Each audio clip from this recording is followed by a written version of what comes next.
If the offense can find balance, the goal of making a bowl game is actually possible.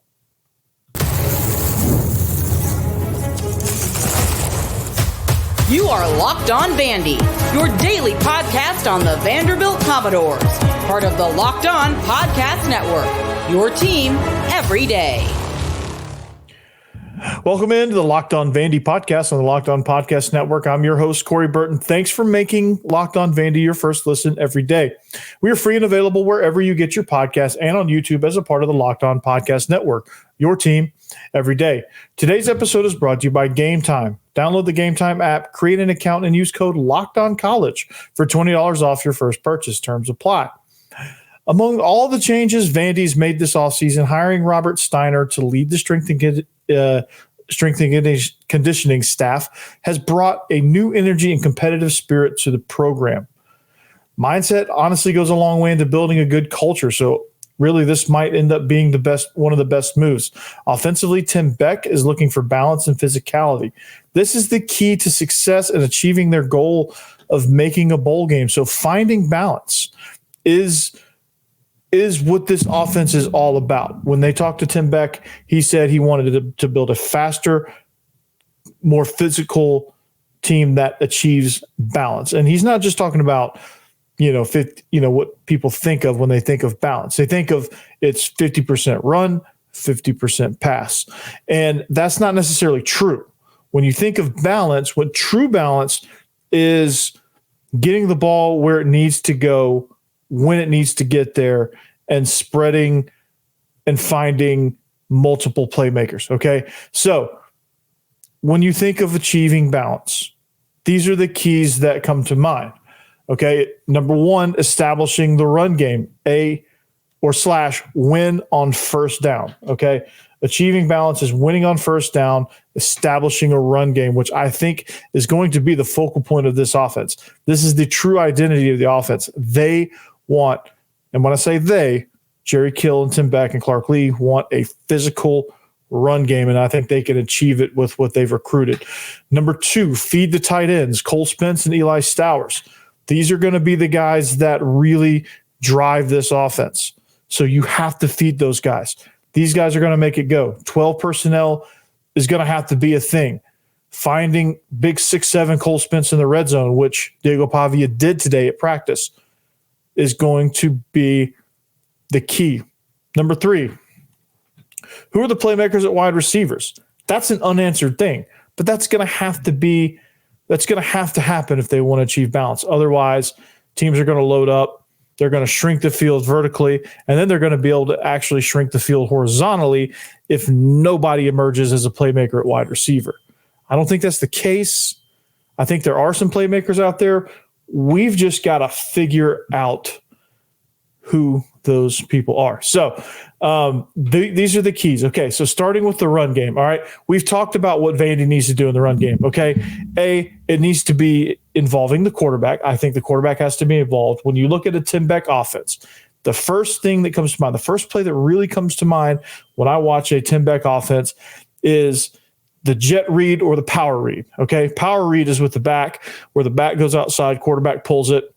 Jet read is just a variation of it where you have a jet sweep, but you have the same action up front.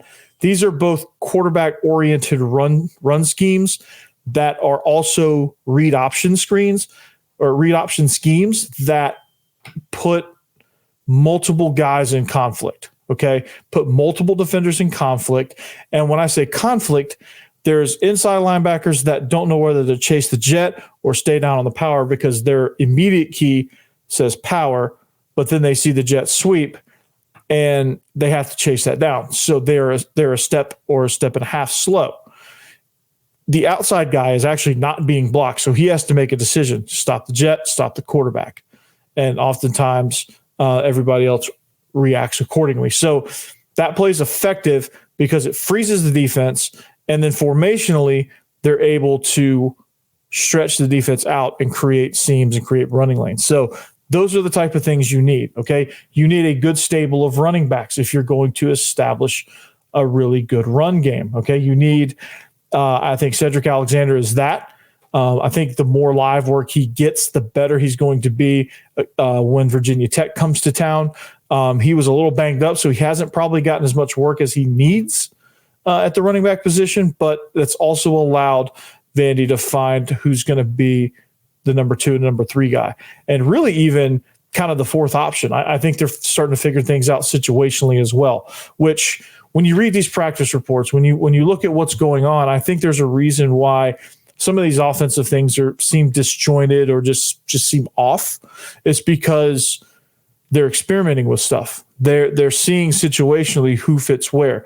They're trying to find a wide receiver. They're trying to figure out and put pressure on these quarterbacks to see which one crumbles. And I think we're near a resolution in that. I've talked about that the last couple of episodes. I think we're getting closer and closer with each practice. So this is something that I think you have to kind of figure out now. Okay, well, as you start to figure out the run game, I think the quarterback race is important in that factor. I think when you're figuring out the run game, you have to figure out, okay, right now, Diego Pavia is comfortably in the driver's seat. And Nate Johnson's struggling a little bit. He's struggling to find his way. But Diego Pavia is in the driver's seat. So now it's going to come down to, okay, well, let's try to mold some of this stuff in Diego Pavia's favor and then build a package for Nate Johnson and then possibly prepare the other guys as well and see what we had. But I think now you're starting to see it going to start to center around Diego Pavia. So you'll probably see a little bit more inside run with the quarterback. Probably not as much of a quarterback sweep or zone read where the quarterback gets to the perimeter. I think you're going to see some downhill stuff. So every time Pavia runs the ball, though, I bet Nate Johnson's going to be warming up and buckling his chin strap because he's one hit away from being the starting quarterback. So he's got to know that, and he's still got to prepare, even though it seems like, I hope this is not true, but it just seems like he's kind of going in the tank a little bit. Not intentionally, but like it just seems like he's just kind of falling apart a little bit because I think he's probably a little bit bummed out because Pavia is starting to kind of elevate a little bit, and he's trying to keep up, and he's just not there yet. Again, for reasons I talked about on the last episode, but it's the experience thing. So establishing a good run game, Cedric Alexander, finding is it going to be Newberry? Is it going to be Monty Jones? Is it going to be Chase Gillespie? Who's going to get the rock when Cedric Alexander is not in the game? Do you have a combination where you can go 20 personnel to where you have 2 backs in the game? All right. Can you go 21 personnel? Heck, with the way this roster is constructed, I think 22 personnel can be a widely used formation or a personnel group. I should say, not formation, but it can be a personnel group that Vanderbilt rolls out there because you have 2 really good tight ends, and I think you have 2 good backs. I think you have, just depending on what the situation calls for, the down distance, or what you're kind of looking for skill set wise. Like if you need somebody to lead out on a power read, maybe you throw Monty Jones in there because he's a bigger body and he leads out there for Alexander, and then you pull it with Pavia. Maybe you go 12 personnel, put Cole Spence on the wing and have him block up inside, and have Eli Stowers kind of arc on the outside for a jet sweep, jet read type situation, and now you're in business. So there's a lot of different possibilities in the run game, but most importantly, Vanderbilt cannot afford to get behind the chains on first down. They're just not built like that. You get behind the chains on first down, whether it's a penalty, which I think that's why Tim Beck is so frustrated. I mean, every coach gets frustrated about penalties, but when you put your offense in a detrimental situation from the start of the series, it's never a good thing. It's never a good thing. So you have to establish the run, you have to establish physicality, and you have to win first down. All right. In order to win third down, you have to win first down because you have to stay on schedule. And then you have to have the physical nature, the physicality, the physical identity that when you need it on 3rd and 4th and 1, you can get it because your offensive line is bought in.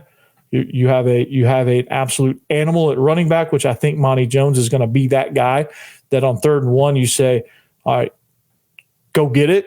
He's going to go get it, right? he's going to be the battering ram, so to speak. So establishing a good run game, I think, is vastly important. And now that some things are starting to clear up in the quarterback race, you'll start to kind of see. Now I'm interested to kind of see how the offense molds now that we've got a clearer picture. And that picture is only going to get more clear the closer we get to the Virginia Tech game, which they might go ahead and name it after this next scrimmage because it's just unavoidable at this point. So that's the first key. When feeding the tight ends, you have to feed those guys. 12 personnel has got to be a personnel group that you are ready to roll with. And then playmakers. Who's going to be the playmakers at wide receiver? We will talk about all of the pass catchers next. All right. This episode is brought to you by Gametime. Did you know that Gametime is an authorized ticket marketplace of Major League Baseball? Well, you do now, and that makes getting tickets faster and easier. Prices on Gametime app actually go down the closer it gets to first pitch. With killer last-minute deals, all-in prices, views from your seat, and their lowest price guarantee, Gametime takes the guesswork out of buying MLB tickets. So when you look through the Gametime app, it is so easy to use. Just imagine going to an app for a ticket, like, hey, you want to go to a comedy show tonight? Hey, let's go on Gametime. And you see last-minute deals, you get 60% off. Let's say you want to go see Brian Regan at the Ryman. Save up to 60% off buying last minute. Like, there's some things there. There's some last-minute deals that Gametime has because they want to get rid of the tickets. Flash deals, they have featured sections, zone deals, let you choose the section. Gametime will choose the seats. All-in pricing. So if you're you have to turn on this feature, okay? So make sure you do that. Toggle on this feature. It gives you the total up front with no surprise fees at checkout. Seat views. You get a panoramic view from your seat in the app before you buy. You can't beat that. The lowest price guarantee or Gametime will credit you 110% of the difference, and your purchase is covered with the most flexible customer service policy in the ticketing industry. If any of that sounds great, if all of that sounds great, which it should, take the guesswork out of buying MLB tickets with Gametime. Download the Gametime app, create an account, and use code LOCKEDONCollege for $20 off your first purchase. Terms apply. Again, create an account and redeem code LOCKEDONCollege. That's LOCKEDONCOLLEGE for $20 off. Download Gametime today. Last minute tickets, lowest price, guaranteed.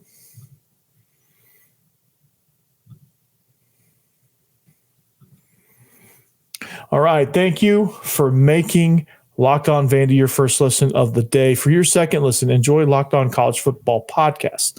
Spencer McLaughlin gets you ready for an exciting season on the gridiron with discussion on the upcoming season and the ever-changing landscape of college athletics, including conference realignment, the transfer portal, NIL, and new college football expanded playoffs, and more. Locked On College Football is available on YouTube and wherever you get your podcasts, part of the Locked On Podcast Network. Your team every day. And shout out to College Football Today. There's going to be an SEC special that's coming out very, very soon. So get excited about that. I was on a panel. with all the other Locked On SEC hosts. That was fun. We talk about the SEC. We talk about some things. Vandy was mentioned very briefly, but it is kind of a 16-team free-for-all. So go figure there. So trying to achieve balance on offense. This is a big key. Thank you to the everydayers, by the way. You provide balance for this show. All right. You help achieve balance for this show. Okay. So achieving balance offensively. Okay. This is something that Vanderbilt's been in absolute search for. This has been something that Tim Beck all camp long has been fretting about because he's been trying to instill physicality, toughness, fast pace, getting the operation right because he knows that he must achieve balance before there is success. Now, we have to define balance. Balance is not just half run, half pass. Balance is finding which playmakers need the ball, getting them the ball in the right situation when it calls for it. That's what balance is. Getting your playmakers the ball, giving them opportunities to affect the game. And we talked about the run game. And that's going to be a major, major factor in this offense. Ball control, field position, control the clock, all that stuff.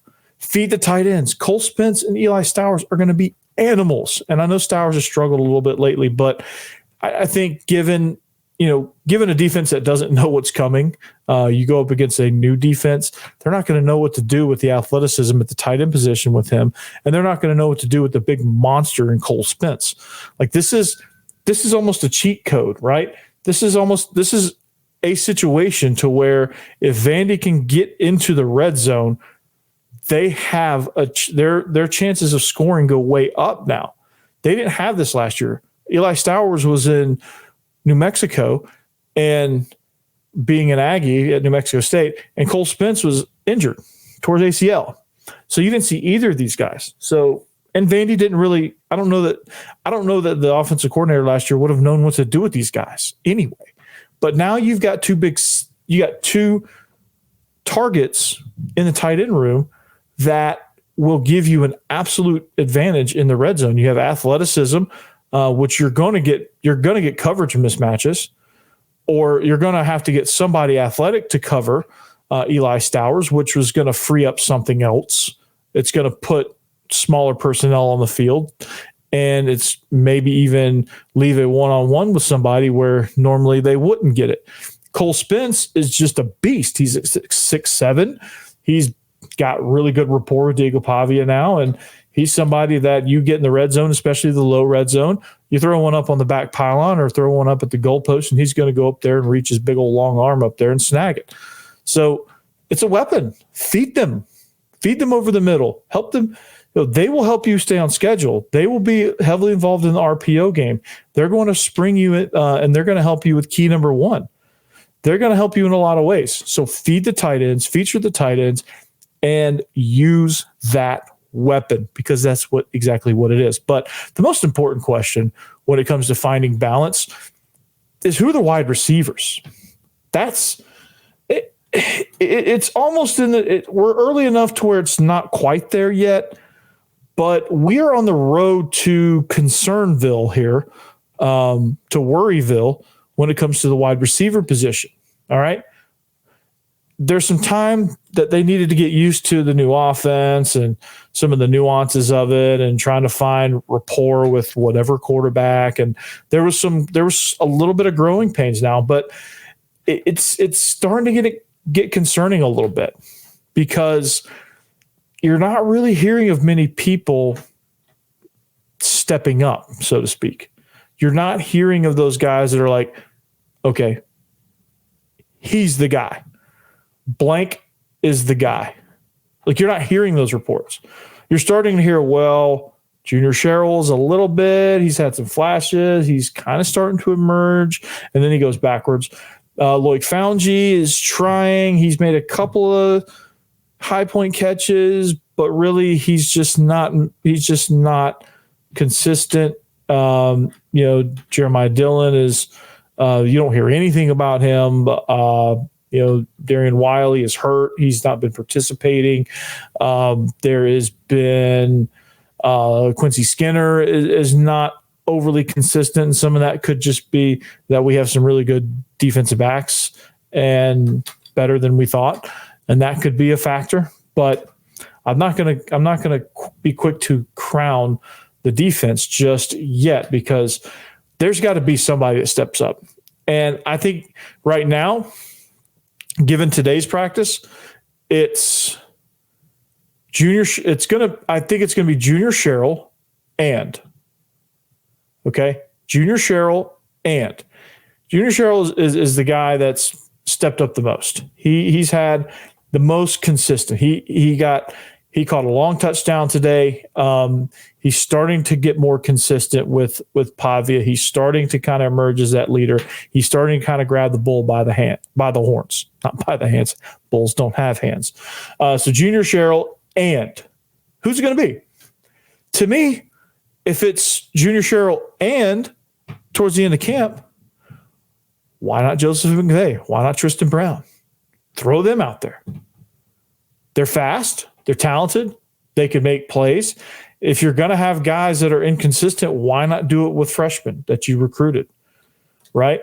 Why not find some guys in there that have some years to develop? Like, why not? Why not at this point? Like, is there anybody better? If there's not, if all else is equal, go with the freshmen. They have a lot of potential, especially Tristan Brown. Joseph McVay's been flashing too. They have a lot of potential. I could very well see them jumping all of these guys. All right, Quincy Skinner he's got to step up a little bit. You're just not hearing enough about him. You're not seeing enough about him. He's got to step in there and be the dog. He was the dog in spring. He was somebody that would be in your face. He was somebody that was super competitive. Now he's just kind of fallen off a little bit. But the freshmen, McVay and Tristan Brown, I think those two, my bold prediction for this position group is those two are going to be the ones that step up. Those two are going to be the ones that bring it. All right, Quincy Skinner's got to bring the energy, okay? This group is just trying. I don't know if we just swung and miss on the evaluation. I don't know if these guys just get in here and there's a learning curve with the offense and they're just guessing, or if there's some confidence lost, or if we're truly in trouble at this position. But there's some guys that just need to find ways to create separation. All right. But on the flip side, you've got to be able to find within your scheme, you've got to be able to find the skill sets of what these guys do and try to match that. Like if Foungy's in there, you've got to find something that he can do. Right. This is going to have to turn into, all right, we're going to start Junior Cheryl. We're going to start the two freshmen, and then everybody else that comes in is going to be situational. All right, we want to take a shot. Well, we'll just throw in Jeremiah Dillon. Just let him run. He can do that. Everybody can do that. Or like Darren Wiley, when he's finally healthy, I think will be a huge boost to this position. So you just got to figure out who can do what well. Throw the freshmen in there at this point. Let them get some run. I like that idea. I like that idea a lot, actually. Throw the freshmen there. Tristan Brown, Joseph McVay, elevate them. Let them go. I think it'll build a lot of confidence. I think you'll see some flair. I think you'll see some excitement. And I think you'll get some semblance of an intermediate passing game. And maybe there might be some development of a deep passing game. There could be that. So throw them in there. See what you got. What do you got to lose? But anyway, regardless of the situation, these are the three keys, I think, right now to find success and to find balance. If you find balance, you score points, you win games. And I think there's 6 wins out there that can be had. And in order to get those, you got to do these things. But regardless of any of that, Coach Steiner, man, when they brought him in, you never really get excited about a strength and conditioning coach. But holy cow, I think this team has a little bit more of a lot more of an edge than it used to. I don't know what that means as far as wins and losses, but it has some edge. It has some edge. We'll talk about it next.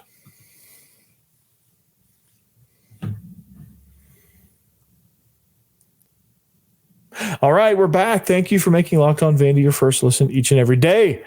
We thank you, everydayers, man. We thank you. Check out Locked On SEC while you're at it.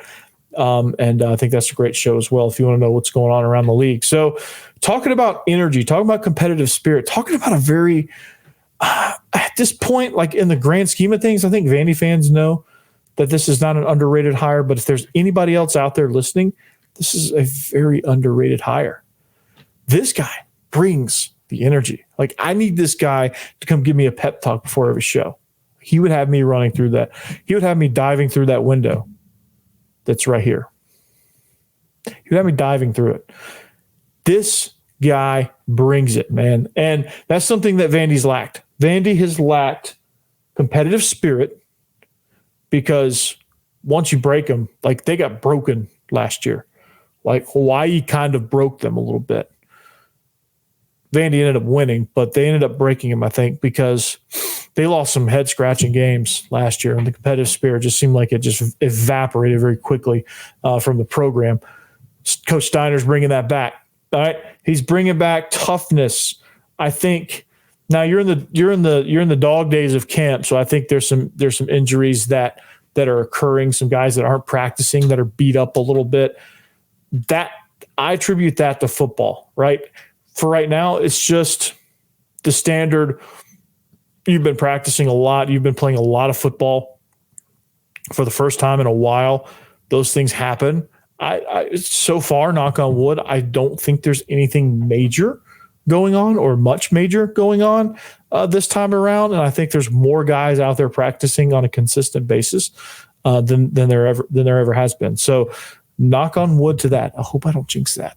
But I mean, this hire has been incredible because the competitive spirit is so high that I just read something, and shout out to Vandy Sports.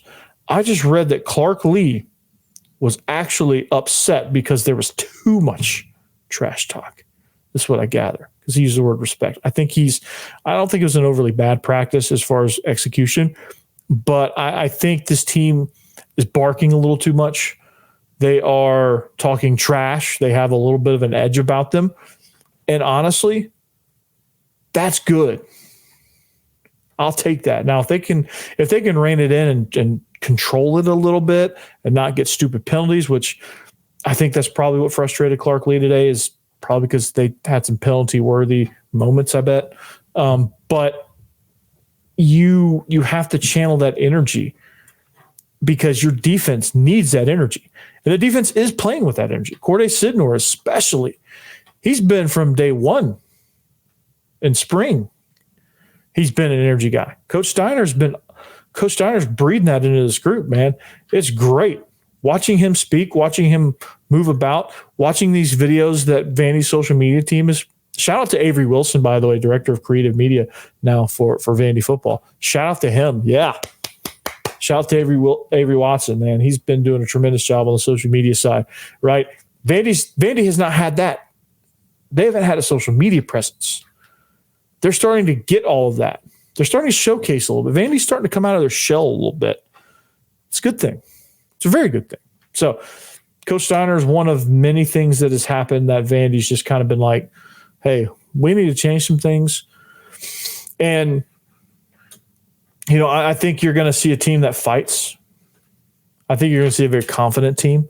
I think you're going to see a team that has each other's backs. I think you're going to see a team that competes to the very end now. And hopefully, even in losses, I'm hoping that the blowouts and the games where they just quit after the first quarter and it's part of the way into the second quarter, I hope all that goes away because of the culture that has been established since January when they made the change at strength and conditioning in the overall training regimen. Because that whole, I mean, when they revamped it, dude, they revamped it. And the energy is high. And the energy, there's a lot of things happening within this program that should be applauded. And I think the effects of it, I don't know how immediate they can be. That is something that I'm interested to see, because you come out and you beat Virginia Tech. You have to look at this. You have to look at Coach Steiner coming on board as a very key factor in this, because it's all here. You win the game here because this controls the rest of your body. This tells you can do it. And that's what he's instilled, I think. And this will allow Vandy to feel like they can succeed. This will not get in the way. This will give them the confidence to pull through if it's close, right? This will give them the confidence to execute. Okay? This will fuel this. And it's going to be a beautiful thing, because the competitive spirit is important. Psychology is important. Understanding that, hey, we can push through some hard things is important. I don't know how they were pushed in the past. I know how they were in the James Franklin era, because it was talked about. It was widely talked about. Gabe Galt. Or not Gabe Galt, Willie Galt. No, it might have been Gabe. Why am I getting? I don't know why I'm getting the first name wrong, but I'm drawing a blank on that. But anyway, the point is, the harder the program, the more adversity that you have to go through and work through, the better. The better off your team is going to be here. And that's important. And that's what he's bringing. He's bringing energy back, competitive spirit back, competitive toughness back, and everything that goes with that. A good team environment. And that'll go a long way. How long remains to be seen in year one. But I think this is a long-term solution possibly. And the hope is you build the dividends now, you build the foundation now so that you can keep adding to it as you go. But anyway, that's going to do it for us here on the Locked On Vandy podcast and the Locked On Podcast Network. Thank you for listening. We hope you enjoyed. Find me on social media. Find me on YouTube. Find me wherever you get your podcast. And we'll see you back here tomorrow. Behave yourselves. And as always, anchor down.